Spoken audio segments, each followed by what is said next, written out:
Hello mga idol, may gabi eh. Karon pa ta naka-rest mga idol sa tuwang trabaho. Mapay pag manaw pampilo og nilaban og pag-plancha. Karon kay naka-rest na ta, pwede na tang matulog. Nagulat sad ko sa kuwang alaga kay to siyang inahan na cellphone.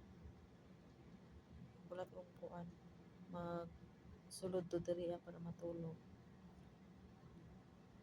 Ako nahuman og ano, para ko nagidala sa taas kay naa naman ang laki sa taas nang habang nag-relax ta magkuan sa ta mag-FB kay matay ka istorya sa mag-reels na lang ta kay istorya lang ta na itong sarili. Bitaw mga idol, may gabi sa inyong tanan. Kumusta naman ang ato ang mga trabaho din na kaya pa ba nato oy laban ang ato ang kakapoy sa mga bag-uhan diha. Congrats sa inyong pag-survive sa Ramadan. No, padayon lang ta og stay strong ra jud kuan kanunay. Kay ako pod wala po ko nagdahom nga maabot po ko nga ani ka taas-taas nga tuig nga walay uliay. Manang ako ang maistorya sa inyo ha. Congrats sa mga nakakaya sa Ramadan.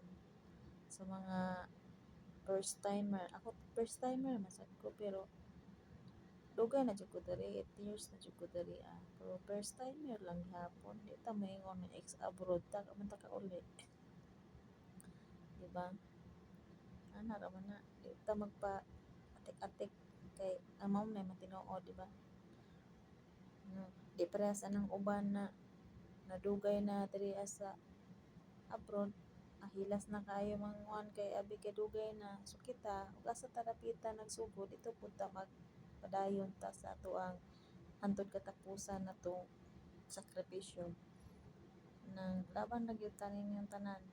Parehas ra man tag trabaho, parehas ra man tag mga kaagi kay syempre, pero dili ta parehas og amo.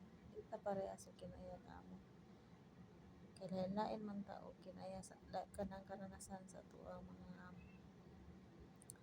Diba? Ako usahay naimayong batasan na ako'y dili pero ang importante nga wala tayong pasakitan. Gawa sa atong mga alaga kay naa jud na atong mga alaga nga batasan nga palitra pa mo og dili gusto ilahang gusto dili mahatag nato. Diba? Pero importante nga ang ginikanan wala nang dapat. Mao ra gyud na ato ang kuan alas sa ato ang pagtrabaho diri nga nag-inusara ta nga way pamilya. Ang atoa lang nga ma-survive nato ang ato ang pila ka tuig natong paningkamot, pagsakripisyo, pangulila sa pamilya. Miskin man tuod usahay na nasakit jud usahay paminawon na atong pamilya wala na nakahinumdum sa tuwa pero sige lang. Tuwa na lang iampo atong pamilya nga dili masakit kay ug masakit sila kita lang gihapon ang mag-antos. Kita lang gihapon magsakripisyo labi na sa pinansyal. Diba? Nang laban lang jud ta mga kabayan. Kay wala man tay trabaho nga sayon. Walay kanang trabaho na easy lang. Kundi ta ka kwarta kung easy money lang. Kailangan man jud nato og sakripisyo, diba? So, sa mga hapit na diha mo human og kontrata, pwede naman ta uli. Kung kaya pa ninyo, pwede naman pa mo mag-extend, diba? Ako, nara jud ko gihulat na mahuman akong project nga mao jud ni pina jud nako kapangarap gikan sa pagikan nako sa Pinas. Di ko mouli kung di nako ni mahuman na project nga akong plano karon jud mga siguro kung ihatag nig balik sa Ginoo sa kuha nahimo naman ako ni sa unang panahon na pagpermero na akong kontrata pero saon man ka pamilya matag dili kabalo mo tabang sa tuang plano. So magbalik ta sa tuang kuan back to zero ta.